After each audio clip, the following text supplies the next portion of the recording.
1వ తారీఖు ఇంటికి రాని పెన్షన్. 2 వృద్ధుల మృతి గుండెపోటుతో.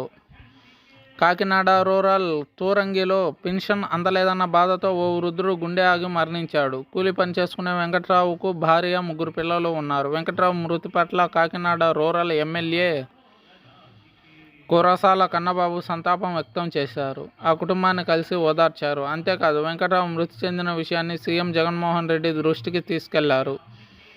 వెంకట్రావు మృతిపై చెల్లించిపోయిన సీఎం జగన్ వెంకట్రావు కుటుంబానికి ప్రభుత్వం తరఫున 5 లక్షల రూపాయల పరిహారం అందించాలని అధికారులను ఆదేశించారు. అలాగే తిరుపతి జిల్లా వెంకటగిరిలో వెంకటయ్య అనే మరో వృద్ధుడు మృతి చెందాడు.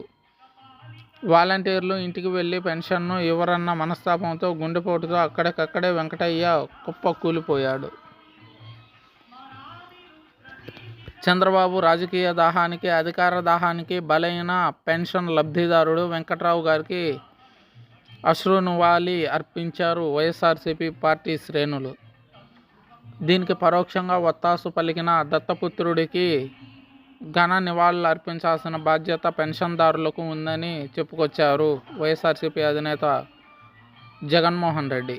నిండు ప్రాణాన్ని పొట్టన పెట్టుకున్న చంద్రబాబుకి దత్తపుత్రుడు తోడు నిలవడం అనేది హాస్యాస్పదమన్నారు.